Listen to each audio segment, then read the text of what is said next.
Hai korang, Assalamualaikum. Kali ni saya nak share korang resepi Swiss tart strawberry yang lemak, manis. So jom saya kongsikan apa bahan-bahan yang akan saya gunakan untuk buat biskut ni.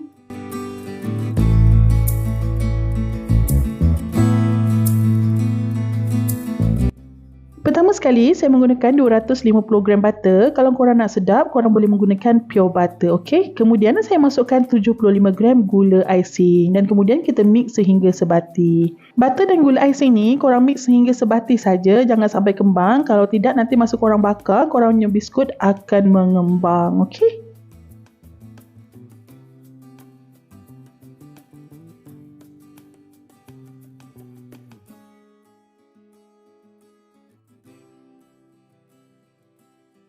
Bila dah sebati, saya masukkan 25 gram susu tepung, 155 gram tepung jagung dan kemudian kita gaus sehingga sebati.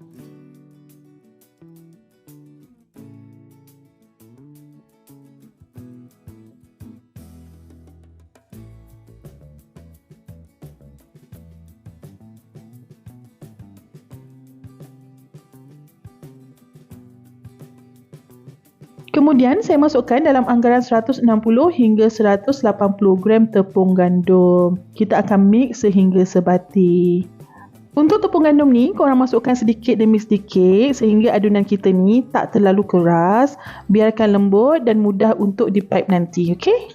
Seandainya kalau korang termasukkan lebih tepung dan adunan korang keras, korang boleh masukkan sedikit butter dan mix lagi sehingga adunan tu menjadi lembut.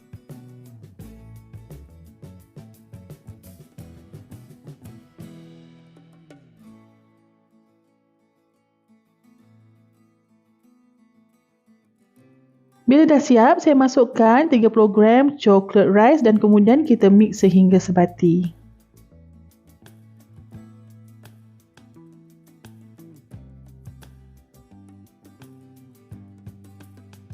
Untuk piping nanti, saya menggunakan nozzle 4B dan kemudian bila dah siap adunan kita dah boleh masukkan dalam piping bag. So, kemudian kita dah boleh pipekan kita punya adunan ni dekat atas baking tray ataupun silicone mat, okey?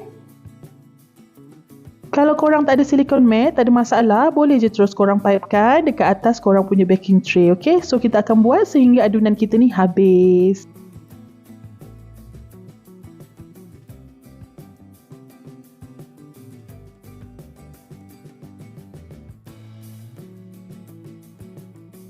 Bila dah siap, saya akan tekan sedikit di bahagian tengah kuih untuk senang letak kita punya filling nanti, okey? So, saya akan buat sehingga habis dahulu.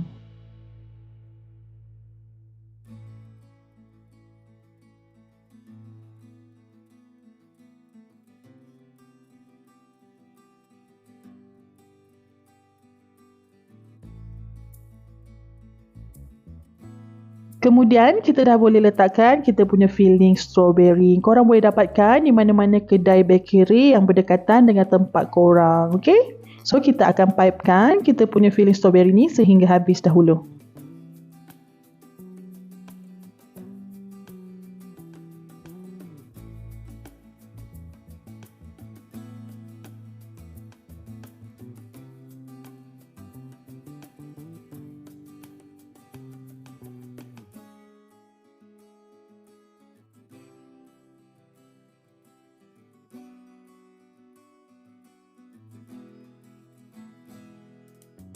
Bila dah siap, kita dah boleh bakar dalam oven pada suhu 150 darjah Celsius selama 20 minit bergantung pada oven korang. So, korang inilah hasilnya Swiss tart strawberry kita. So, korang terima kasih kerana menonton. Jangan lupa like, komen dan subscribe. Kita jumpa di next video. Assalamualaikum. Bye.